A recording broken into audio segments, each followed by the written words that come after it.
Good morning, everyone. I wanted to just touch base today and make sure that you have completed your report. They are due tomorrow. If you want to pick up the new packet, it's always a great idea to finish this by today and then have it turned in tomorrow so that you can grab our new one. They will be available first thing in the morning, I believe. So that means having done the vocabulary for producer and consumer. Don't forget to actually tell me what your definition would be. Draw a picture of an example. Try to make some kind of connection and have a picture as well. Or sorry, an opposite. The antonym is the opposite for producer and consumer. Remember, goods and services that you use. Then a cut and sort. If you don't have scissors and glue, remember you can just write the words in to sort them out. And then that takes you to our actual project where you get to run your own little business report. It does look slightly different from what we're doing in class because when we do it on Teams, I found a couple little hiccups that I fixed, but they're not on the packet. So the first thing you're going to do is decide one of your 4 items that you choose. You're going to create it. Once you create it, remember, set it a timer for 15 minutes. See how many you can make, and then you fill in all your information like we talked about yesterday. Company name, what did you sell, how many sheets of paper or scissors or glue or anything like that did you use, what was the total cost, and your store earned. This part is on my video from yesterday. I let people know if you created each of those 4 items, I told you how many you were able to sell. So then you would just figure out from that, you charged this much, so you earned this much, and then take away the expense of what it costs to run your business, and that is how much profit you made. And then it says how many products do you have left. So if you made 6 and Miss Fife said you sold 4, well, 6 times $2, let's say you charged, that would be $12. How much did it cost for your company? Subtract that, and that's your profit, and then you would still have those 2 left over. So I know that was super fast, but if you want the more detailed explanation, I do have it on yesterday's 9:14 video on YouTube. Then don't forget your reflection. How were you a consumer? How were you a producer? Did you run out of items? Did you have too many? Did you have the perfect amount? What could you do to increase your profit? Thank you. Why do you think that is? So try to brainstorm ways that you can actually make more money with your company. Which products, if any, were scarce? I know you don't know that because we didn't get to compare our work with other students, but be thinking about which thing was the hardest to create and which thing did people probably choose more often. And that is how you fill that part out. Then, and remember in the packet, if you are a packet friend, there are directions on paper planes, fortune tellers, what to put on the fortune tellers if you don't know which words to write. There's the bookmarks and blank sheets of paper if you chose the gift, I keep saying gift card, the greeting card or the paper airplane or fortune teller. So those are just 2 blank sheets of paper just for you. After you have finished that, there's really only a couple pages to actually do. You just turn that right in. You don't have to turn in your paper airplanes or anything like that. After all that, you get to take a look. I'm going to show you a quick little story. It's called Supply and Demand. That's kind of our focus for today, is really learning that terminology because there's a question about it in your packet and I want to make sure we understand it. So supply and demand. I'm just going to read it to you today. Mia looked up from the sign she was making. How much should we charge? Tomas set down a pitcher of lemonade on their new stand. Our costs were 10 cents a cup. Let's charge 20 cents, said Mia. Sounds good to me, Tomas replied. Their lemonade stand was in a park with fields for different sports. It was a busy Saturday. Some basketball players bought lemonade after their game. Next, Tomas and Mia's friend Jack stopped by. Jack was heading to the skateboard park. Family stopped too. Some had been sitting in bleachers watching a softball game.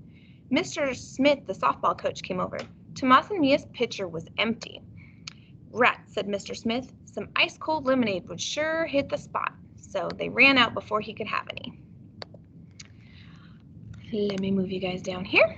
On Sunday, Tomas made 2 pitchers of lemonade to sell. Mia's mother drove the kids in the park. Tomas and Mia each carried a pitcher of lemonade. Mia's mom brought the cups and napkins from the car.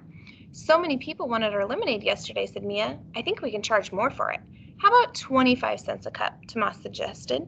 You kids are following the law of supply and demand, Mia's mom said. When demand for a product is high, prices go up. So because so many people wanted their product, they are now kind of allowed to charge more for it, which is great. Business is ruled by supply and demand. Supply is how much the sellers have. Demand is how much the buyers or consumers want it. Sunday was very warm and lots of people were at the park. Tomas and Mia sold all of their lemonade by mid-morning. Tomas counted the money in their cash box. At this rate, he said, it won't be long before I have enough money for that video game I've been saving to buy. We did so well that I think we should increase our price again. Let's charge 35 cents for our lemonade tomorrow, Mia said. Tomas and Mia had 2 pitchers of lemonade to sell Monday. They charged 35 cents a cup. At noon, they had sold only half of 1 pitcher. The day before, they had sold 2 full pitchers by noon. They didn't understand why there was such a change from the day before. So that first day, they sold 2 full pitchers. The second day after they raised the price, they only sold half a pitcher. Jack rolled up on his skateboard. He looked at the sign and counted out the change in his pocket. 35 cents is too much, he said. I won't have enough money left to buy a candy bar. Lots of people must think the price is too high, Mia said. No one's buying. Maybe people will buy the lemonade if we sell it for less, Mia said. We can have a sale. Good idea, said Tomas. Let's slash the price to 15 cents a cup. That's a good price, said Jack. He bought a cup and then took off on his skateboard later. He came back with 2 of his skateboard friends. Jack told Mr. Smith about the sale, too. He was at the park with his family. They all came over, and by mid-afternoon, Mia and Tomas's pitchers were empty. So now that they lowered the price, more people came and they even brought friends. When the price of a product goes up, fewer people will want to buy it. The demand for the product will go down.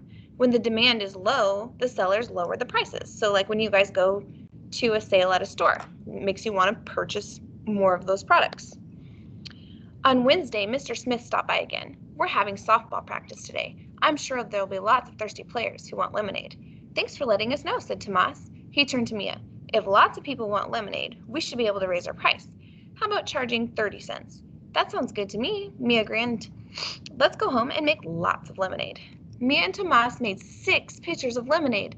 Morning sales were good. They sold 2 pitchers by 10 a.m. But then sales started to drop.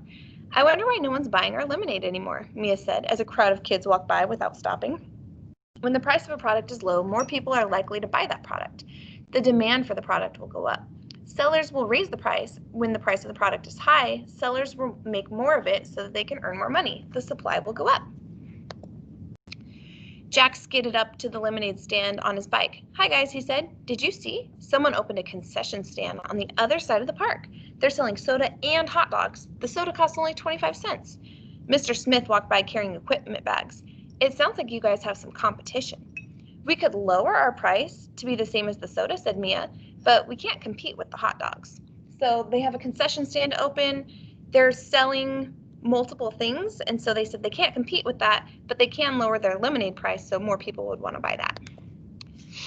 Tomas scratched his head. My sister and I made chocolate chip cookies last night. I bet selling cookies with our lemonade would get more customers. Mr. Smith nodded. Cookies could give your lemonade extra value. Different factors can affect supply and demand. Price is one factor. Other factors include competition and added value. So he's saying if he brought those cookies, they would have more things to offer and maybe more people would stop. Tomas ran home and got the cookies. He and Mia sold more lemonade, but not as much as before the concession stand opened. Jack rode by on his bike. Hey, I didn't know you were selling cookies too. I love chocolate chip. He bought 2 cookies and a cup of lemonade. That's it, said Mia. We need to advertise our product. Mia posted signs all over the park. Soon, business was booming. Mr. Smith passed again. Practice was over. He was taking equipment to his car. Hi, kids. It looks like you've reached an equilibrium, he said. What does that mean? Asked Tomas. Advertising can increase the demand for your product. So, replying to the equilibrium question, he said, you've priced your product just right. The demand for your lemonade at the price you're charging is just what it should be for the amount of lemonade you have and the price you want to sell it at, explained Mr. Smith.